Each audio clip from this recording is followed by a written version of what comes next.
I'm sure some people are watching. All right, man, we're here. Let's wait a little bit. Just got an email. We're going live here. We'll see once people start flooding in here.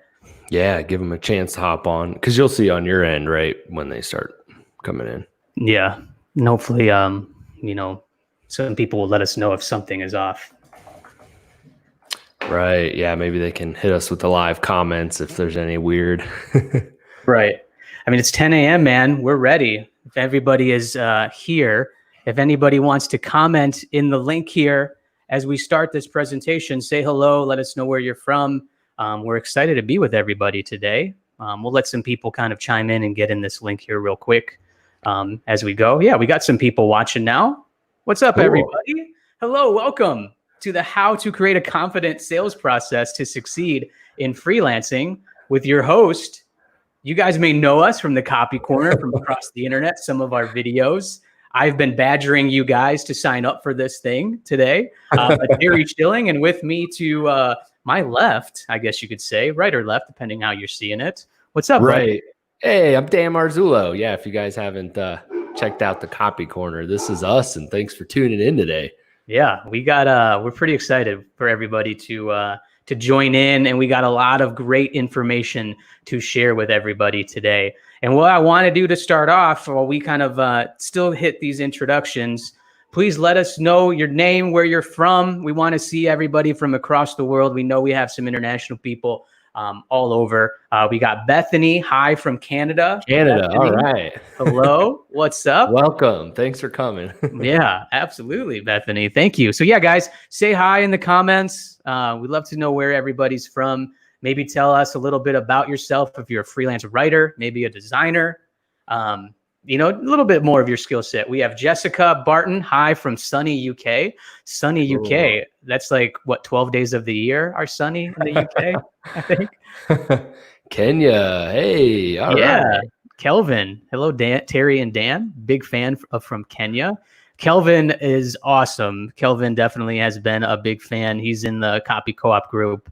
Cool. He's been really supportive. Kasoon, if I'm saying your name right, from Sri Lanka. Hello. Awesome. Wow. Chicago Burbs here. Liz Johnson. Ellen Reed from Colorado via NYC. Yeah, all right. Colorado. And SF. SF is San Francisco for the people out there. I feel like we're not going to spend this whole 10 minutes being like, all right, hello, everybody. Right. Hi there, Devanshi from India. What's going on? Used up our time here. Thanks, guys. Yeah. Good to meet you. Guys. But I know why you're here. You guys have read the Eventbrite. You've read what we're going to be talking about. We're going to be talking about building a confident and healthy sales process. I think Dan and I can both really admit to this. We get both backed by our sales process and how it really has changed our business to have that structure in place. Right, Dan? Yeah, I think this is huge, Terry. Like, I was super pumped to do this with you today because I think, freelancers, there's always that feast or famine cycle that you hear about. And if you actually have a repeatable, scalable sales process, you can avoid that. So that's what we're here to kind of help you guys do today. Yeah, absolutely. I'm going to go ahead and share my screen here real quick, guys. I'm just going to show you, got a little bit of a presentation that we can do here for you guys, just to kind of go through to keep this a little bit more legit. Okay. You guys can see this. Can you see this, Dan? Yeah, I can see it. All right. So welcome. How to create a confident sales process to succeed at freelancing. That's what you guys are here. Today, you're going to learn. We're going to go through this in the next about 45 minutes, and then we're going to have some times for some Q&As. I promise we want to answer some questions. How to build a sales process that's going to turn you into an efficient, confident, high-paying freelancer. Dan and I, when we do the Copy Corner, we get a lot of good feedback and a lot of questions about how do I get more clients? What am I doing wrong? What are some things that I can improve on? Right? It's like, don't be so hard on yourself. The big thing that Dan and I like to say is it's not because your skills aren't good enough. Right? You're just not communicating maybe clearly how you can help them and maybe not reaching the right clients. And even when you do, how do you communicate the experience of working for you? Not just trying to base it all on results, because you can't promise them at the end of the day, but you can promise to be easy to work with and have a structured and professional sales process as you onboard your clients. So that's a big takeaway that you're going to get from today. Dan's going to go through how to attract new leads with proven method and nurture sequences that he uses. He'll dive into that very shortly. How to impress on the sales call. to ensure that the project is the right fit for you, because sometimes you don't want to, if it's not in the budget, you don't want to maybe go through with it. So we're going to go through some sales call questions that really help set you up for, this is going to be a good fit for me, and how you can create a really well detailed proposal. And I'm going to touch on what to include in that proposal. I'm going to show you the proposal that I use, some of the big things that I, that help me, get more clients and have them see the value. We're going to definitely go through that. And then we're going to touch on the onboarding process once the client says yes, which is always the goal, right? To get paid Right. there, right? And guys, a big thing, you may have saw this in the Eventbrite, in the description, stick around to the end of the training to everybody watching right now. In the next hour, you are going to get a ton of free advice, actionable advice to improve your sales process. We promise you that. But if you want to get ahead, with go-to templates that you can use right away, and we have an offer at the end of this. We're offering 11 templates. That's going to help you save time. And then once you implement them, you're going to have more time to focus on growing your business, work on those tasks that make you money, right? And then you're going to show potential clients how professional you are and that you're the right person for the job. So some of the templates that we use every day, you guys can have access to them. And we'll talk about more of that at the end here. But let's go ahead and get started. Dan is going to take it away here, guys, with his lead gen and nurturing sequence. I'm going to stop sharing my screen right now. Awesome.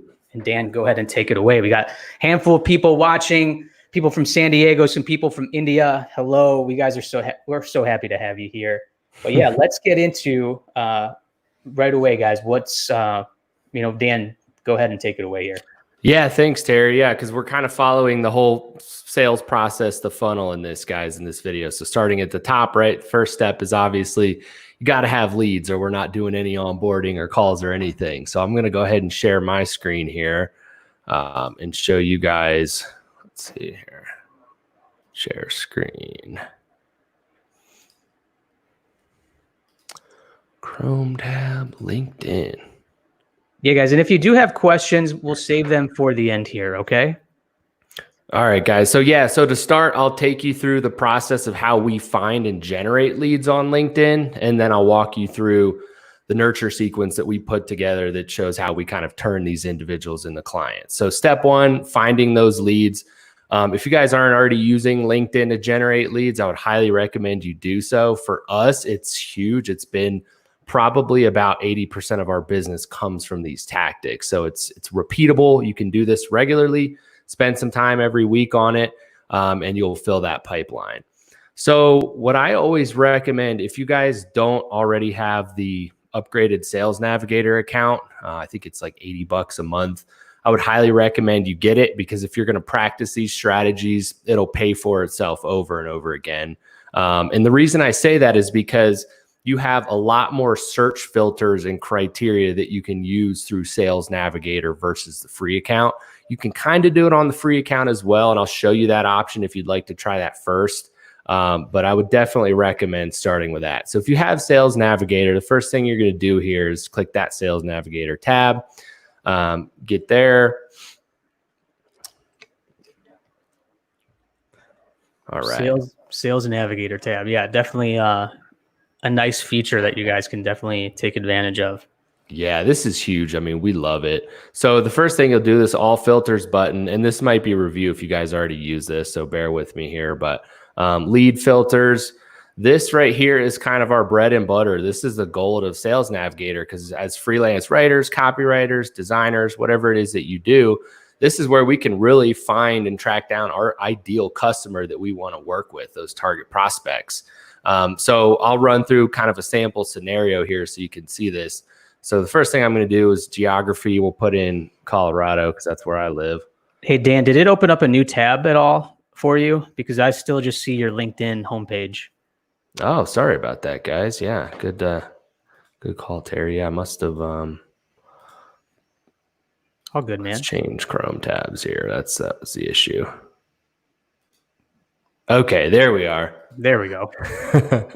So what I did is I opened up Sales Navigator here. We clicked this all filters, lead filters button, and this is kind of where the magic happens, like I was saying. So we'll go ahead and run through a sample scenario. So geography, let's go Colorado. right? And then we're going to filter by relationship. We always want second degree connections here. First degree, people already in your network, obviously, and you want to connect with new leads. We want to stay away from third degree because they're too far removed from your network. So LinkedIn's actually going to kind of flag you if you try to reach out to too many of these individuals. So keep it to second. There you go. And then industry here, this is kind of the great part, right? Because a lot of you guys have your niches, right? Some of you are writers that are really focused on health, wellness, and fitness, or maybe you're a real estate graphic designer, right? So this is kind of where we want to dial that in, who it is that we work with. So for us personally, we're pretty heavy on software and tech. So I'm going to put the software filter here. Whoop. Boom. All right. And then we'll scroll down title. So as freelancers, usually, at least for us, the point of contact is the marketing manager, marketing director, or even the CMO, right? Depending on the size of the company. They're usually the individuals that are responsible for bringing in outside talent and support to help out their team. So those are the individuals that we always want to speak to. Okay. I'll enter them in here. And this is big, guys, to know who you want to reach out to as well, and get their kind of contact information, because those marketing directors are going to be the ones who typically hire the independent contractors, like the freelance writers, looking for some help with content, things like that. Yeah, good point, Terry. You definitely want to not dial in that target criteria of who you want to work with. It's going to make it easier. You're not going to be wasting your time doing this to people that really don't care, or Right. it's not relevant to what you do, right? So next thing here, head count. If you want, you can filter by company size. We always work with companies between 11 to 200 employees. So I'll throw that in there. So there you go. So you see, we just really narrowed down our search criteria of who exactly we want to capture here. And just by doing that, we've identified 128 potential leads in Colorado to work with. So we'll hit search there. And then boom. So here you go. You can see, guys, 128 leads. What is this? 6 pages of potential people that we can reach out to. So this is kind of the gold here, right? We've got Gavin, who's the CMO at Ease. We've got Rebecca, the marketing manager at Virtual Corporation. So the next thing that we can do with Sales Navigator, this great features, you can actually save this search. So if you decide, cool, we want to reach out, start networking and connecting with these guys, save that search, and maybe every day or a few times a week, spend some time diving in here, going through these one by one. So now that we've identified these individuals, you got these 3 dots here where you can connect with them and really start that nurture process. So this is kind of our first shot at messaging and connecting. So then from there, let me switch Chrome tabs so you guys can see my other screen here. Here you go. Yeah. So now, Dan, they know who to look for and how to message them if they get that sales navigation tool. And now, Dan, you're going to share what to say, right? And keeping it short and sweet throughout it too. Yeah, absolutely, Terry. So now it's okay. Let's actually talk to these guys and see if we're going to be a good fit to work together. So I put together, and this will be available in that template pack that Terry mentioned at the end. If you guys want our scripts, if not, feel free to make your own. But this is a good starting point that you guys can customize yourself. And we've tried and tested tons of versions, and this is kind of what we've seen the most ROI from. So the most important thing here for this first connection message, I've got a little sample here so you can see short and sweet, friendly, and you're leading with value. Don't ever just sell right off the bat coming into that connection request. Hey, buy this, buy that. Nobody's going to want to connect with you. So for sure. So here's Dan, sorry, can you zoom in just a little bit? Like go to like maybe 125%. In the Chrome or in the doc? Yeah, let's do that. Good call, Terry. How's that? Better? A little bit more. It might. Yeah, there you go. That'll be good. Cool. Okay. Perfect. So this is just kind of an example of what we use. It's kind of a friendly introduction. Hey, John, I see you're the marketing whiz over at Bob's Boats. I'm a freelance copywriter. Let me know if you ever need a writer to help with projects. I'd love to connect. The important piece of this right here is right out of the gate, you're offering yourself as a resource to them. It's like, hey, I'm a writer, reach out if we can support you guys in any way. This is a great way to kind of start that conversation. So from there, right, when you send out this connection request, you'll usually get a notification in your inbox saying, hey, John from Bob's Boats accepted your connection request. And when you get that notification, if they don't reply to that, that's when we'll suggest a follow-up message of just, again, friendly, thanks for connecting, leading with value. Again, this is super important. Let me know if I can introduce you to anyone in my network. It's a great, easy way to show that you're just trying to be a resource for them. And then we follow it up with a discovery question here. Does your team work with freelance writers or graphic designers or whatever it is that you do, right? This is kind of a good way for you right off the bat to qualify them. If they say, no, we have strict in-house policy, cool, move on. Don't waste your time with these guys anymore. Move on to that next lead. If they do, you can kind of take the conversation from there depending on how they reply. Sometimes you'll get lucky and just off of these first 2 messages, they'll say, oh, Dan, killer timing. We're actually looking for a freelancer right now. Like, let's chat. Other times it might take a little bit more work. So that's kind of our, starting point is kind of introducing yourself. From there, we'll wait a week. And one thing I'll recommend, guys, too, real quick, is if you're going to be doing this, connecting with all these individuals and sending all these messages, if you're not already using a CRM, get one because it'll help you keep track of this way easier. Yeah. So we use HubSpot. It's free. And then you can set little task reminders, right? Say, hey, in a week from this last message, if they don't reply, we'll set a task for a week later to send this next one. So from here... Hold on, Dan. I just really love how you have that open-ended question really at the end there of does your team ever work with freelance writers? Because it does, like Dan mentioned, it does really just qualify them and they can open up. It's like, actually, yeah, we do. We'd love to. And now then you can have another person in your database. You can start that conversation. I'd also maybe recommend, or Dan, what's your advice on sending a link to any of your work after that first message? Let me know if you need a writer. Here's a link to some of my work and make it maybe a link to some articles that are in that industry. Yeah, definitely, Terry. Absolutely. Yeah, you can use that variation too if you'd like. Throw your portfolio, try and pique some interest for sure. And at the end of the day, guys, it's like shoot your shot here, okay? Because I've had people reach out to me on LinkedIn, send me some links, and I always like having these people kind of in my digital Rolodex where I can reach out to them. If a client says, hey, I need content in health and wellness, if you reached out to me a couple of weeks ago and you have some articles, I will reach back out to you. There's a good chance. So just, Dan's showing you, a fluid process that you guys can use, to have some leads on your end. Yeah. And good point too, real quick with what you mentioned, Terry, is absolutely. You're getting in these guys' networks now. So if they don't need you right now, you're there. So that we've had that happen a lot too, is even if this sequence, they're not ready to buy now, they'll reach back out in 2 months and say, hey, we actually need a writer now. Let's connect. So, so this is definitely a valuable process. So moving on from here, right? If they don't respond to either of these and you haven't taken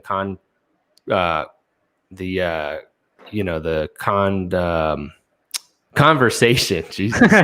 Think, Dan. If you haven't taken the conversation another direction, in a week, we'll kind of reach out with more of a straightforward pitch. And this is, again, to just kind of pique their interest and see if we can kind of sell them on a test project almost, and then flip that into a more standard agreement. So I've included A, B, and C. Here's 3 different options that you can use. And I won't go through all of them with you guys today, but you can see these at the end. But I'll just use a couple for example. So it'll take a little bit of work on your end, right? But so B, for example, here, we'll go through this one. Check out their website. If maybe you're a blog writer and you love to blog for companies, look at their website and say something like, hey, if your blog hasn't been updated in a while, catch that and call that out to them. Hey, John, checked out your website. Noticed your blog hasn't been updated in a while.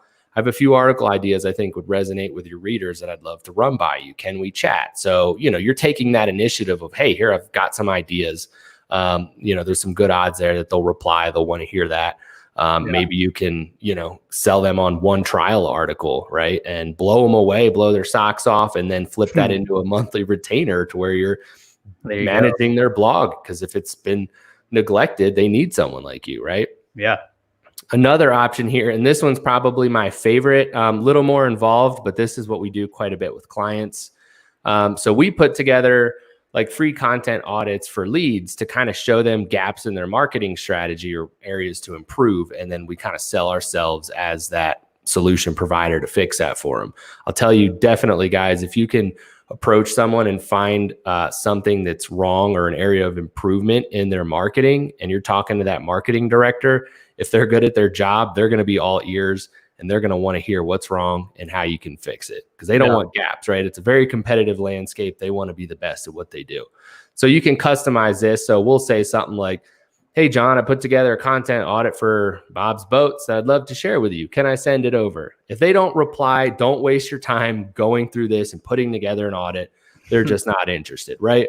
But, more times than not, they're going to say, yeah, sure, send it over. They want to see what you've got. And if they say that, now you can put together something for them. So this can be, your audit can be whatever you want it to be. For us, we put together a nice report. But say, for example, you're a website copywriter and you're looking through their website and their copy is just not that good. Or maybe that you found some ways that you can improve it so that they'll have higher conversion rates and better strong call to actions. If that's the case, film a little screen share video of you kind of running through their website, pointing out some of these areas of opportunity and how you can fix them. Shoot them that video. So that's when you'll reply with something like, thanks for getting back to me. I've attached my audit. Hope you find it insightful. And then this is the key here. Let me know if you'd like some help fixing these issues I found. There you go. You know what I mean? So send that over. And if they see, wow, cool, Dan just took this initiative, found some opportunities to improve. Where do I sign up? Here's my money, right? They want to fix that right away. If they don't reply and you send the audit, shoot them another follow-up in a week of, hey, did you review it? Would love to hear your thoughts. If you don't get any bites after any of this, that's kind of when we'll consider that a dead lead and move on to the next one. But these three options here are just some good starting points for ways for you guys to start the conversation and kind of get your foot in the door to selling these services and customize these to what you do. And then last little note here, it's obviously quite a lot of work to do this, right? One-on-one, manually sending these messages, connecting with all of those people in that list on LinkedIn. So if you want to automate this and scale it, we use this tool called Duck Soup. I've included a link here if you guys want to check it out. It's awesome because it can scale these conversations and the connection process. So that's really it, guys. If you follow this sequence and you reach out to these leads on LinkedIn, like I showed you, and you do this every week, you're going to always keep a full pipeline and you'll kind of avoid that ebb and flow of work as popular in the freelance world, right? Yeah, absolutely, Dan. Awesome. So there you go, guys. And then we just have one quick question from Kelvin, Dan. Before we proceed, just to clarify, am I supposed to do this all via LinkedIn Messenger? Yes, good question, Kelvin. So yeah, that first message is just going to be that connection request box, right? And then once they accept it, you're going to see in your normal LinkedIn inbox, hey, John accepted your connection request. So from there, that's when you can continue that message sequence in that inbox there. Absolutely. Yeah. So that is just specifically for LinkedIn, right? When you get those leads, because you're not necessarily going to get their email address, Kelvin, and everybody watching to go and do it through your Gmail account or work email. This is really for LinkedIn. And if you are cold emailing, you can use a similar strategy to this. We've just LinkedIn in our experience has been more effective. Yeah, absolutely. And then, so we're going to go through some steps here, guys. So that's some lead generation, nurture sequence there. So let's say then, because part of the sales process is when the lead comes in. So you may be reaching out to them through cold emailing, cold messaging. They may reach out to you because they saw a post on LinkedIn or they saw your content article, your website, and they're reaching out to you, right? Or even if it's, let's say on Upwork or Fiverr, somebody is interested in using your services. They say, here's my project. Here's some details. Do we have time to talk? There's a couple of things you can do. You can do some contact, some communication through the email to get some more details. You can just flat out ask them, what is the budget? What is your timeline? What type of services do you need? But also I like to do is get them on a quick call, 15 to 20 minutes.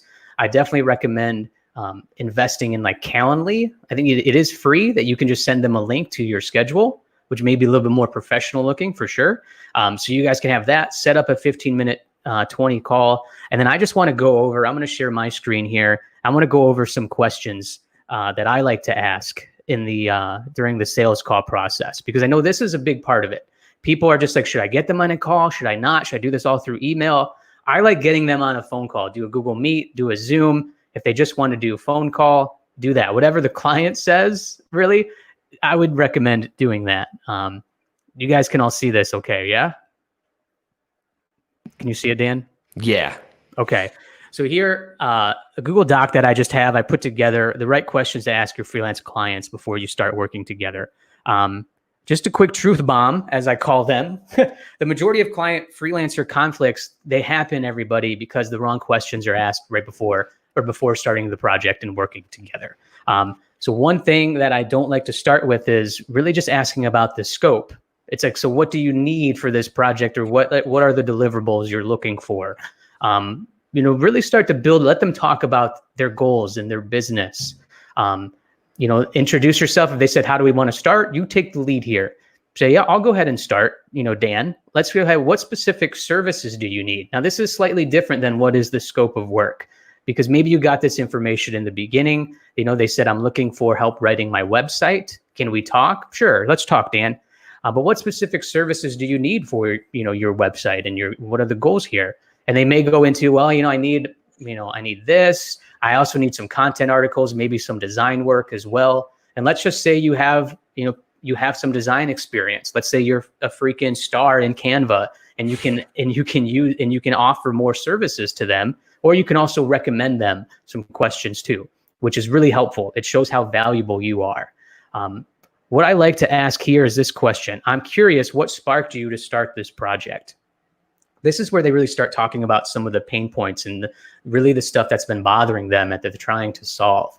And what I love about this question, everyone, is that you are hearing the problems that they're facing, and then you can flat out turn it around. You have to listen carefully here, and then just start going into it. It's like, yeah, you said that you're having trouble, having the right tone of voice, and you feel like people are not understanding, your unique value. This is something that I work with clients a lot on. I have a questionnaire that I can send when I work with clients that really helps me understand the personality and the tone of voice that you want. Again, they say a problem, and if you listen carefully, then you can talk about how your work solves that problem for them. And then some basics here. When do you want to complete the project? This is different than saying, when do you want to start? Have them say a completion date, because there's a majority of the time they're going to say, I want to start right away. Let's say that you can't start in 2 weeks for the actual writing process.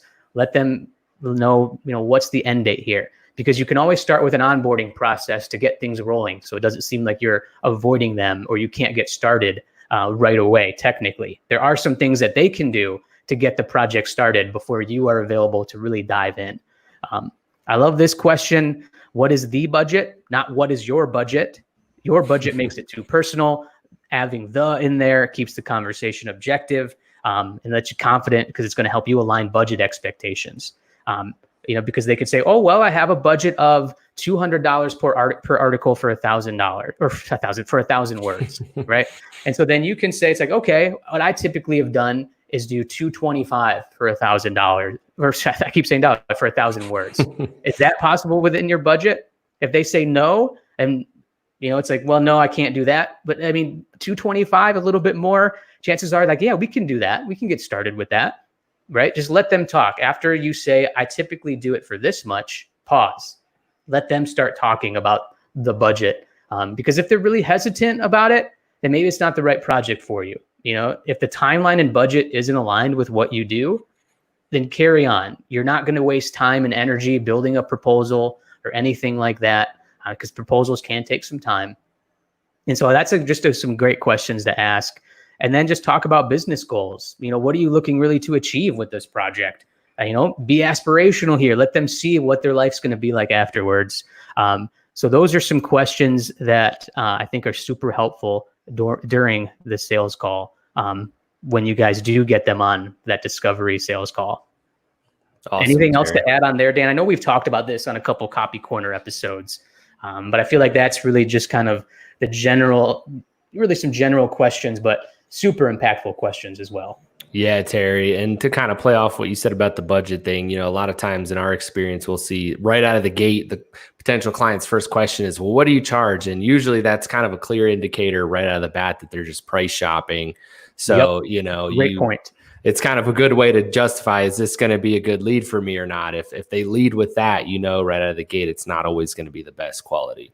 Yeah, great point. And if they send in the first message before you set up a call, what do you typically charge for this? I would send them that price in the email. Don't get them on a call first. Tell them in the message. It's like, yeah, I'd love to get on a call. I typically charge this. If that's in the budget, let's go ahead and talk. Because if it's not, then you're not even wasting the 25 minutes or so talking to them. Yeah, I totally agree. I do the same thing. Yeah. Now, next part of the sales process funnel, you got them on the call. There's like, yeah, this all sounds great. Here's what you want to do at the end of the call. You want to be proactive and be like, okay, Dan, here are the next steps. I'm going to send you a detailed proposal for you to review. And then if everything looks good, we can get started. Something just like that. Okay. Now I'm going to go ahead now.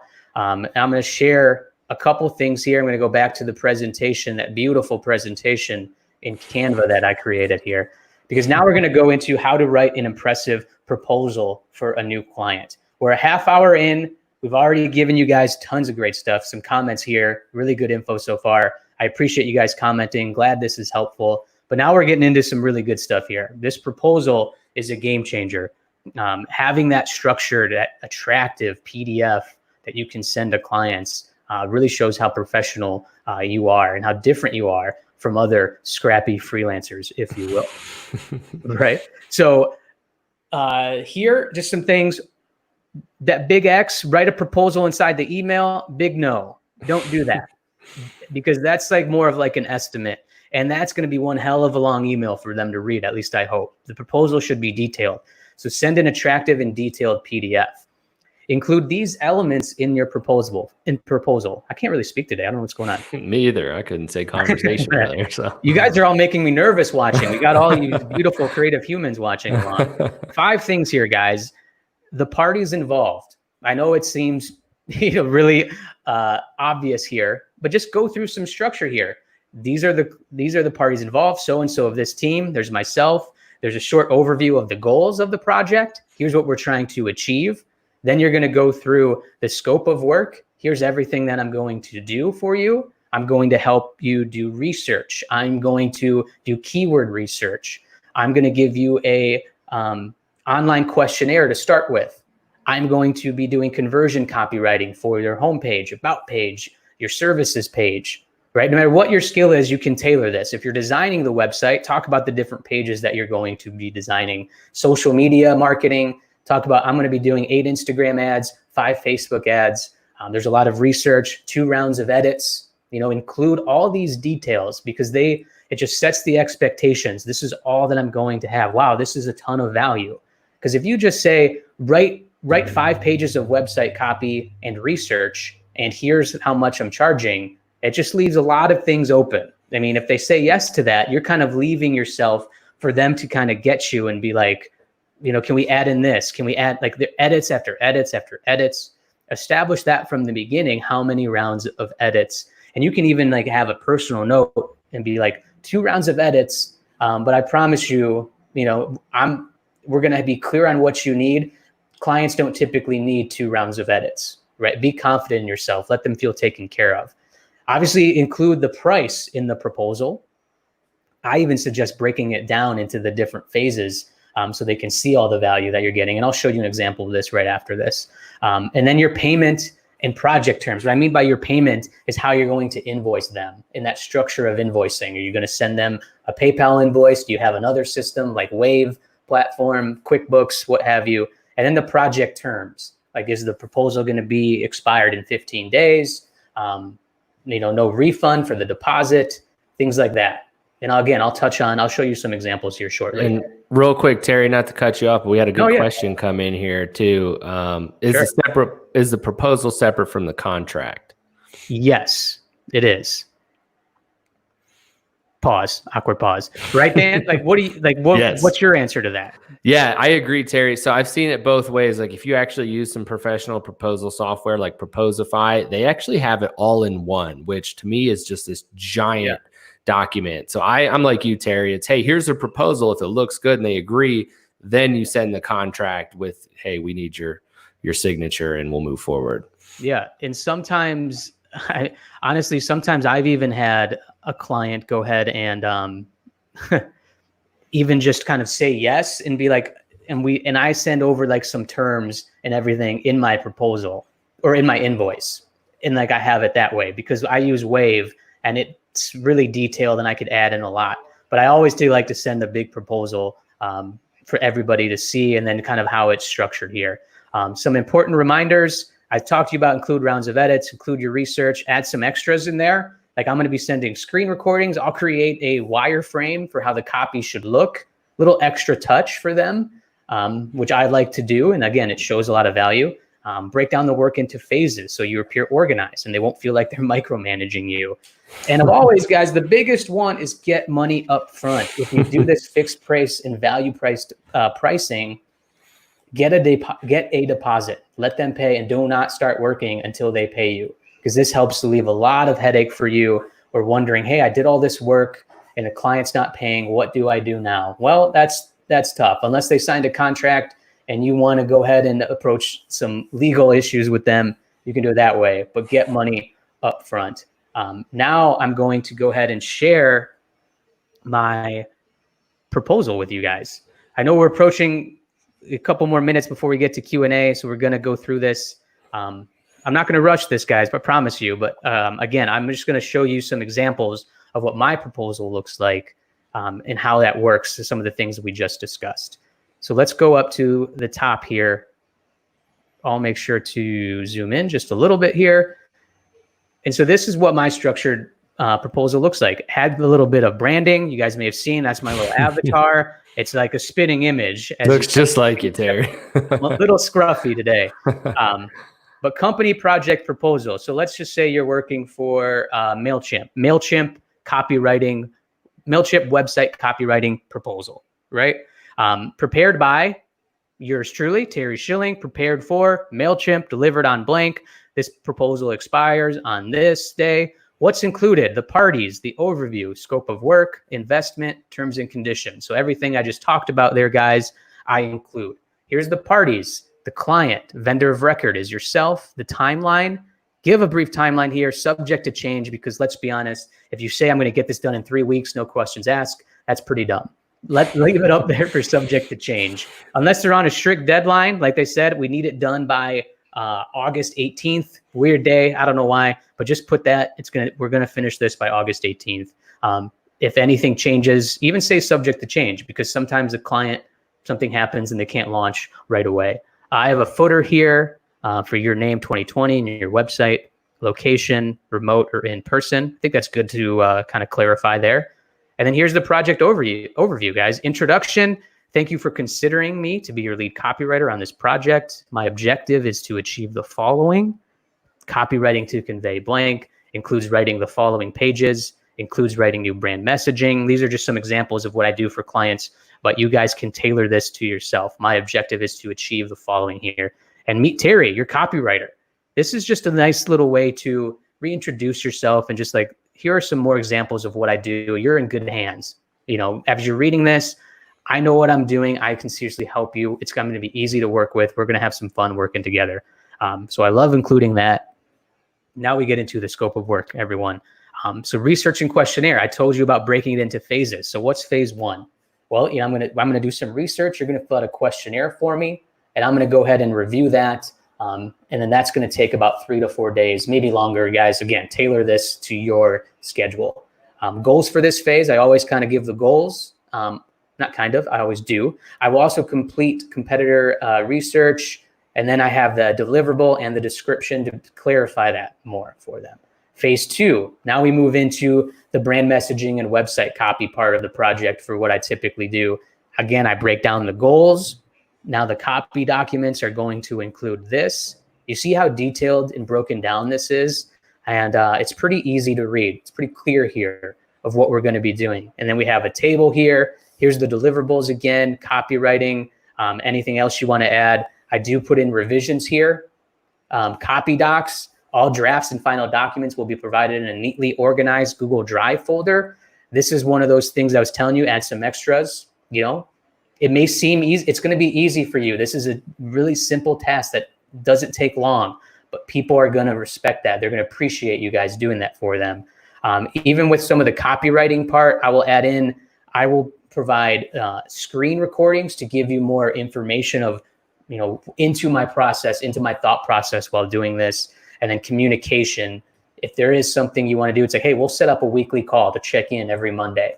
Add that in there too. I think that's super important, and it just shows how personable you are and available you are during the project. Then phase 3 for me is just final revisions. And then again, like we just saw, I break this all down into the goals, the deliverables, communication, visual direction. If I'm working with their web developer too, if they have any questions, I'm open to talk to them. For all the writers and copywriters out there, if you guys are doing web copy, this is a nice gesture here because you're not a designer, or maybe some of you aren't. So having that, it's like, hey, also, you know, if your web designer needs help, I can easily collaborate with them to let them know that the copy is going to flow in there, you know, properly. So again, just some extras that you guys can add in there. And now here's the investment. I know sometimes you may feel a little bit awkward, but again, put this out here. This is the invoicing. Terry Schilling will invoice MailChimp in 3 installments to be paid via ACH, which is a bank transfer, credit card, wire transfer. I use Wave, where you can complete the payment via ACH or credit card. Invoice 1 will be due at the start of the contract, and invoices 2 and 3. Now, you don't have to break it down into 3 invoices. You can just do 2. Invoice 1, 50% due up front. Invoice 2, 50% due upon completion. Sometimes I just break it down into 3 because it's nice getting paid 3 times instead of twice. It's kind of nice, right? Investment breakdown. So the research may take $500, copywriting $2,000, final revisions $500. So total $3,000. You put that in there. There's the fee, and then we go into the terms. Proposal expires. Change orders. Any changes you can email to Terry Schilling at Terry Schilling Writes. Changes outside of the 2 rounds of revisions are also subject to additional fees, which I will present back to the team for consideration. So right there, I'm addressing scope creep. I'm letting them know if they try to get me and add on some work, I'm going to let them know this is outside of the agreement. You know, we have that there. Cancellations. The initial invoice, I think I need to change that to 50. 50% is non-refundable, even if the client chooses to cancel at any time. However, if the client chooses to cancel within 15 days after the project starts, they'll not be held liable for the remaining balance. I like doing this, guys, because in the beginning, there's a lot of work before I deliver their copy for the first time to see it. A lot of research. I review that questionnaire. I tell them first phase, I'm going to write the homepage and about page. You know, let me know what you think. It's a lot of time. And then again, if it's not working for some reason, if they're not feeling it, I mean, with all due respect, at least you got paid, and then you know it's not a good fit. It might not have been the best project. It might not be healthy for your mental health there to continue working together. But again, you got paid, and they know right away. It's non-refundable. Delays, I add in there, and that's it. Just some quick terms on the proposal. And then what you do is you go to File, Download as a PDF, and you attach that in the email, and that looks much better than having a link to a Google Doc or obviously writing that in the email. And so that's my proposal, and I'm sticking to it. All right. Love it, Terry. Looks good. Do, guys. Looks pretty good, right? Yeah, not bad. Not bad, man. Not bad. And again, guys, you can change the colors. It's just something simple. But again, once you put that into a PDF, it looks pretty solid. The clients like it. They really appreciate all those details in there as well.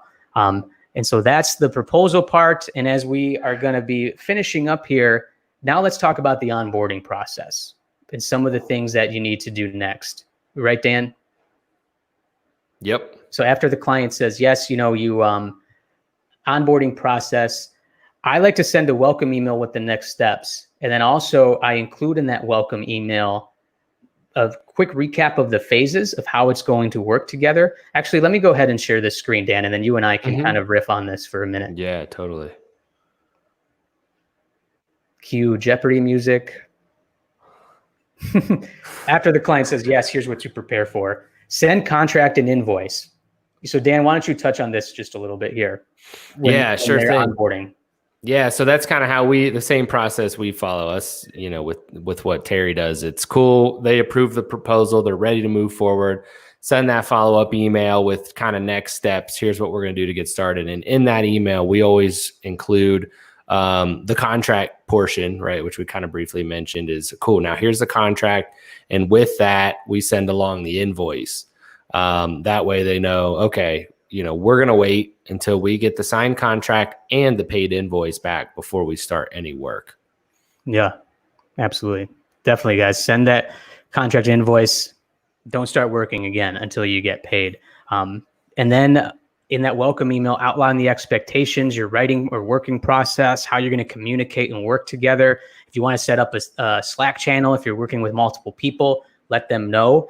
But again, if you have some time, like if you can't start right away, this again kicks things off. It puts the ball in their court. It's like, hey, fill out this questionnaire, get this paid. Here's what I need from you.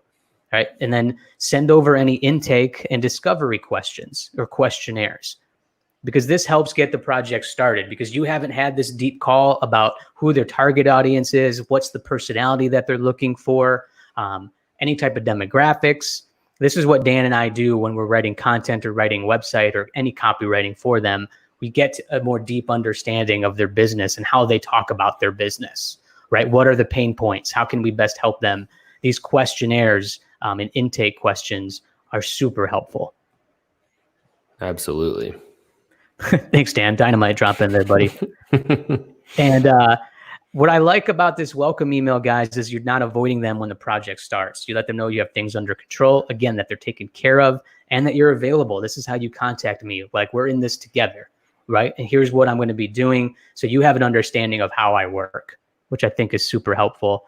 And then some other parts about the onboarding sequence as you go on, have some scope creep email templates just in case. That's a big one. Maybe if you're on a retainer for a few months and you want to raise your rates, have that conversation as well. I know, Dan, that you have something like that. After certain times, you let clients know that, hey, it's the new year. What's some of the advice from raising rates? Yeah. Do you want me to share those templates, Terry, or just... Yeah, you could just touch on it. Yeah. Okay. Yeah. Yeah. I think that, you should always be raising your rates, right? Because your costs are increasing over time. Inflation is all these things, right? Just as a normal employee gets raises over time, you should give yourself some. So the start of the new year is a great time because you can easily put together a short email with new verbiage that's just say, the subject line as simple as 2020 rates or 2020 freelance, rates, however you want to do that. And you can just be straightforward and, hey, John, or client, whoever you are, as a 2020, here's going to be my updated rate sheet, or here's our new rates. And that way it's just kind of, hey, here's what it is. It's a new year. It's a good excuse to raise your prices. And again, we'll have a specific templates for this so you can kind of follow these a little bit better than I'm explaining right now. But that's one option. And then another option is you can always raise rates after just a certain amount of time of working together. If they've been a good client, you've been working together 4, 5, 6 months and you're ready to raise them, we've got a script for that too, to help you achieve those goals. Yeah. Awesome transition here, Dan, because now here, guys, how about a shortcut to creating your sales process that we just talked about, right? So again, to help you become more efficient, save massive time on administration work, like writing a proposal. It's like, guys, I can't tell you until I found a structured proposal how it took me like an hour to write a detailed proposal every time for a new client. It just takes up a lot of time. If you have this structure where you can just plug and play and send away, super helpful. Again, it streamlines your workflow so you can focus on the tasks that make your business money. So if you guys want to here, go ahead and visit terryschillingwrites.com/Terry and Dan. And I'm going to put this URL right now in the comments. I'm going to stop sharing for a second here because we're going to go over this offer here for everybody who's been sticking around on this. And I see we've had a couple more questions come in too, so we'll definitely address those here in a minute. We're going to get that. So guys, I just sent you guys the link. So I want to go ahead and share this with you guys to talk about all the templates that we're offering to you guys and how much it is too as well. All right. And for everybody who has been sticking around right now, it's going to be $55. I'm just going to say the price right now. We're going to normally have this open for 110. And after the first hour, so 12 p.m. roughly Central Standard Time, it's going to go up to $65. So right now we're doing the offer for everybody who registered for the webinar for $65. But for you guys who stuck around, it's $55. So in here, you're going to hear a lot of things we already talked about, but I'm going to scroll down real quick, guys, to what's included in the bundle. So 11 templates. You're going to have that LinkedIn lead generation document that Dan shared in the beginning. And he's also going to include the video that he went over that goes over how to use the Sales Navigator and some of the things that you saw in the presentation. A cold email template that I use. We didn't touch on this, but I have a cold email template that I like to use for clients that I really want to work with. Really quick to grab attention. I've had some success with it. Of course, people don't respond because of hell, it's a cold email. That's going to happen. But I've had some really good success with this, have at least had some good responses in good conversation. That doesn't always turn into a client right away, but at least I'm in there. I'm on their radar. So there's a cold email template from me. How to handle sales objections from Dan. So again, if you're on this sales call or they're messaging you back, what questions they may ask and how to handle them. Anything else you want to add on that one, Dan? No, yeah, pretty straightforward kind of scenarios to run through if they hit you with common objections that you're going to get on a call. Yeah. And then the new client proposal template. So guys, the template that I showed you a couple minutes ago, this is going to be included in the bundle. So you guys can make a copy of it from Google Docs and tailor it to yourself. You guys can have that for yourself. You can then personalize it, customize it to your liking. But if you guys were wondering, this is all great in this proposal, how can I create one like that? Here's your template right now. Save you tons of time having that. Client intake questions from Dan, what he uses for his clients, my discovery questionnaire, all the questions that help me approach the copywriting project to my best abilities. We're including both of those templates in there for you. Again, these are all customizable. A new client welcome email. If you guys found that interesting that I just talked about, I'm sharing you what mine is. Again, you can customize that to your project. How to raise rates, what Dan just talked about, that template is included. Scope creep email templates. Just in case the client asks for more things, I'm giving you two options, two templates in there of what to say to how to approach that professionally and how to approach it right away. I've done this. The clients go, "Oh, Terry, no problem. Thanks for bringing this to my attention. Let's get in a talk. We can add this onto the project." Again, it avoids that awkwardness. And then I also have a send-off testimonial email that I like to use. So when the project is completed, I like to send an email to them to kind of review everything that we went over, make it personal and tell them how much I enjoyed working together. And then also it's an opportunity for me to ask, hey, if you have a minute, can you write a testimonial of our time working together? Because then you can include that on your website, your portfolio, or you can even ask them, can you do a LinkedIn testimonial for me as well? But just some guidance here, guys. Again, a ton of value. Just want to touch on this. Dan and I do consulting sessions with freelancers, with other people. I charge over $200 for them. You're getting a big bulk of what we talk about, what we cover for $55 if you buy this in the next hour. And these templates, everything that we use, it helps us land big projects. I've done over $4,000 website copywriting projects, some more than that as well. Dan, I know that you and your team charge a pretty good price for content articles using this structure. So I know some people are like, oh, I charge $100 for $1,500 word article or $200, but your writers charge much more than that. And it's because you have this professional approach and they see all the value that they're getting by working with you.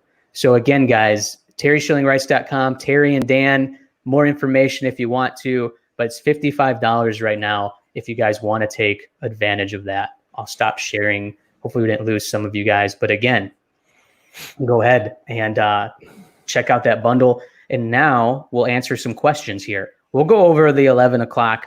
We'll stick around.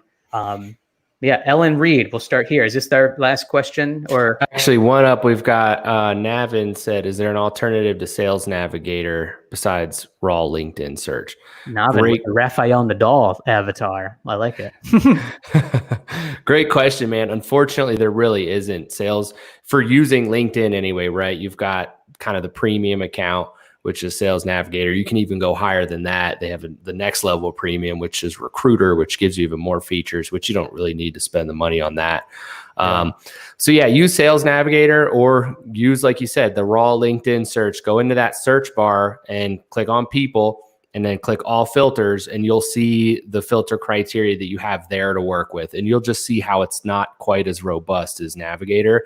But you can play with both if you want to test the waters before you jump in on the paid account. Yeah, awesome. Question from Ellen Reed, if you're still on here. How do clients typically respond to providing a deposit up front if they've never worked with you before? Have they ever said no? And if so, do you stick with the contract anyway? This is a awesome question because yes, this happens that they don't want to do a deposit. But again, if you say 50% deposit, and they maybe say, can we break this down maybe to 25? Then if that seems okay to you, this is just a personal preference, you can do that as well. But a lot of clients, they know that this is, they run a business too. So they understand this. So they will go ahead and do that deposit. I really have rarely any clients say no. But sometimes if you do work with an agency, sometimes they'll do net terms. So get that in the contract that you sign that they'll pay 15, 30-day net terms. So you'll then at least you'll do the work and you will get paid as well. But do I stick to the contract anyway? Honestly, at this point, what I do is, sorry, I do require a deposit for all projects. If that's not possible, then I'm sorry, we can't work together. Just put that out there, because don't kind of lean in and just kind of give them some room to wiggle, to price, haggle you. Just be firm with that, because then they'll be like, okay, I understand. We'll go ahead and get started. Right? Because then, any other advice there, Dan? No, I agree, Ellen and Terry. I think that right out of the gate, we're pretty strict on this. If they budge and they say, no, we're not going to do this upfront thing, to us, that's kind of an immediate red flag that they're going to be a difficult client to work with. And if they're not willing to do that, we usually send them off and it's not a good fit. But obviously it depends, right? If you really need the client or you really want to work with them and you're willing to budge a little bit, sure. But yeah, they got to understand too that they're taking a risk on you, but you're also taking a risk on them. So you have to meet in the middle somewhere and get some kind of payment up front just to show that there's commitment on both sides. Yeah. No, awesome. Let's see here. Naveen asked, great info so far. Would it be too much to ask for the conversion rate of the bundle? Good question. But honestly, we cannot guarantee a conversion rate. What we can guarantee is that you'll save a ton of time doing this, and you'll have a more confident sales process that you can personalize to yourself. It's really the skill set, your personality, what you offer is going to be the thing that sells and gets clients to work with you. But again, I see a lot of clients or a lot of freelancers who don't really have this structured sales process. I mean, this is why we had so many people register and come today. But again, Naveen, if you check out that bundle, I think it's going to be super helpful for you. You're going to have a lot of clarity and just have some go-to templates that are going to streamline your workflow. We got some other thank yous. Jenny, great information and value for beginners. Thank you, Jenny, so much. Ellen said, cool. Thank you. Of course, Ellen, I appreciate you coming on and asking the question. Be confident with that upfront payment. Or you don't even have to do a percentage per se. You can just say, if you charge $1,000 project, you can just say, I have a deposit of $300 to start, just to get some money up front. But again, I like the 50% because if I'm doing a handful of work and let's say the client, again, off chance the client is like, Terry, we're not here so far. After a couple rounds of edits, they're just like, Terry, it might not be best, which has happened. Then we just move along. They understood from the beginning, but hey, saves you the time and energy and headaches, and you got paid at the end of the day. Right. And too, Terry, to kind of piggyback on that. So for you guys that don't know, me and Terry, we actually both partner up and work with a client that's a law firm. And, they've talked to us quite a bit that it's so important to get payment up front because some of these clients know, say you're just charging, $600, $800 for a couple blog posts. If you're on a net 30 and they're planning on not paying you, they know that the lawyer fees are going to outweigh actually paying you. So they're going to, unfortunately, you have people out there that are going to just kind of shaft you like that. So you got to cover your butt. Unless you're selling a contract that's really high dollar, for you to go after that money and all the fees, it's going to be a nightmare. And the client knows it. They know that you can't really take legal action on those smaller deposits. So yeah, get your money first. Yeah. And if you guys start using these templates and some of the advice that we gave you, the more clients you get and the better testimonials, the more stuff you have for your portfolio in your website. So when people may be hesitant or they see, 50% deposit, but they can see, the value that you're backing up what you're selling here. It's like, they've worked with this person. They've had success. Look at their portfolio is really nice. You're going to there's going to be more reason, more proof of why they should continue moving forward and have no problem paying that deposit. Some quick advice though, too, accounting, invest in a software where you can do like a really nice invoice. And that's why I recommend using Wave app. It's free and you set up your bank account information and you can create a personalized invoice with like your brand logo, all the notes, when they need to pay. It's really convenient for me, and they can do bank transfers and they can pay via credit card. My thing is I know they'll charge a little bit of a fee if they pay by credit card, but this is really the price of doing online business and offering a service over the internet, really, in today's age. Like, take that fee. You're getting paid. You're getting money to do what you love to do. So that's what I recommend. It looks like we have a question from Cass in here. My question is, if you send the discovery questions after onboarding, don't you run the risk of signing up a client who really has no clue about their own business? Interesting point there. So if you send the discovery questions after onboarding, don't you run the risk there's no clue about their business? I mean, if you look at the questions, it depends what questions that you're asking. Sometimes they may not have, maybe they won't have an answer to certain ones, but I feel like they should have an imagination of who their target audience is. And some of these other things, it's like, what are your goals here? Are your customers product aware, problem aware, most aware? If you do get that template bundle, guys, you'll see some of those questions that we ask. But again, because I would just go ahead and send that questionnaire during the onboarding process. Because if you do that during a discovery call, it can be really lengthy. Mm-hmm. And you can even, after they sign the contract and pay you up front, if they don't want to do the questionnaire, you can also do a discovery call. You can schedule a 1-hour time with the client to go over these questions, if that's more convenient for them as well, which I've done before too.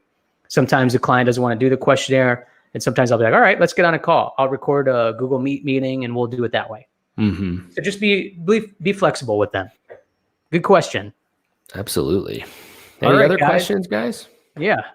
We'll wait a couple more, maybe like another minute here, guys, if you have any other questions, or just let us know. We got a few more people left watching. Thank you guys so much for tuning in. And again, we'll have the replay available if you guys want to go back just for a little bit. We'll have the video up for a couple of days. But again, for the next hour, $55 for that template bundle.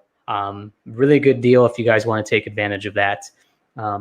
But yeah, guys, thank you. If anything else, and if this was valuable, please comment, let us know.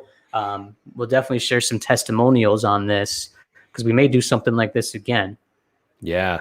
I really appreciate you guys taking the time today. It's, I know it's a big time commitment to hop on an hour webinar. And so really definitely don't take that lightly. And thanks for spending your time with us this morning. Yeah, absolutely. We're super grateful. And I know a lot of you guys have followed us, watched the Copy Corner, have commented. You guys are part of my free Facebook group, the Copy Co-op. If you're not, go ahead and hit that up. That's a lot of fun. I may just go ahead and send a link there. Why not just continue to do some self-promotion, right, Dan? Sure, why not? But guys, if there's any other questions, maybe ideas for topics that we can do another webinar on or another episode of the Copy Corner, let us know that too. Dan and I are always looking for some ideas from our audience. Definitely. It's up to, we don't always know what you guys are, struggling with or anything like that. So if you guys have specific pain points that we can kind of help, at least give our perspective on, always happy to do that. Yeah, absolutely.